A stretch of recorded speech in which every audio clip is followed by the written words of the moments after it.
1月3號星期六，先祝大家新年快樂，2026年嘅交易愉快。呢段片度同大家睇睇主要外匯啦、加密貨幣、貴金屬同埋一啲能源期貨嘅走勢。頭先有個美特聲明，本篇內容純粹經驗分享同埋教學內容，唔會構成任何買賣建議。投資者入市之前，你一記緊留意清楚自己承擔風險嘅能力。先睇呢個美匯指數跌到98樓下咧，跟住反彈上翻嚟98.5呢啲位嚟到徘徊。預期短線繼續咧喺98到99之間度上落，闊啲嘅範圍咧下邊底97上邊咧機會上到100.5。歐羅對美元1.18咧遇到阻力啦，近呢半年咧都係行到呢啲位咧就行人止步，有機會咧試翻去1.1650啦，跟住繼續1650到1.18之間度上落，闊啲嘅範圍下邊睇1.15，上邊1.19。英鎊對美元亦都係高位遇到阻力嘅，短線向呢個1.3450附近度徘徊，預期個上落範圍咧繼續1.33到1.36。美元對瑞士法郎落到去0.7850咧有反彈，企穩翻響0.79呢啲位，預期短線咧繼續0.79到0.81度之間徘徊。闊啲嘅範圍咧下點0.7750上邊0.82。美元對日元高位徘徊嘅範圍睇154到159，穿159要試162，下邊跌穿154咧會試150。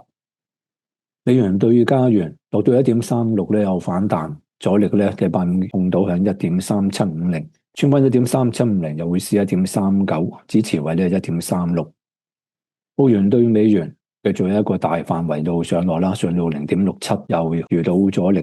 短線預期上落範圍0.66到0.67，闊啲嘅範圍咧0.6450到0.68。歐元對美元繼續響窄幅上落0.5750至0.5850之間，闊啲嘅範圍0.56到0.60。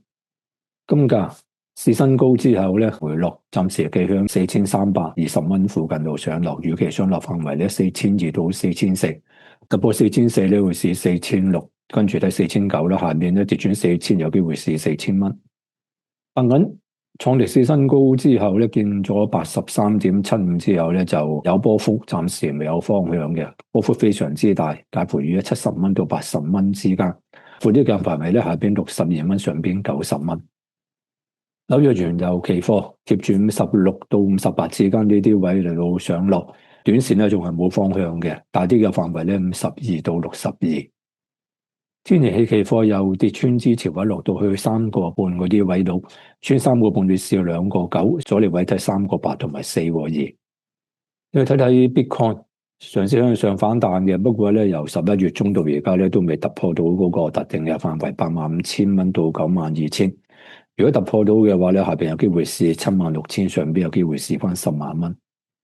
以太幣上落範圍2800到3400，寬嘅範圍咧2250到3700。最後睇睇呢個數咧，上落範圍咧120到150之間。好，呢段分享到呢度，多謝大家收睇。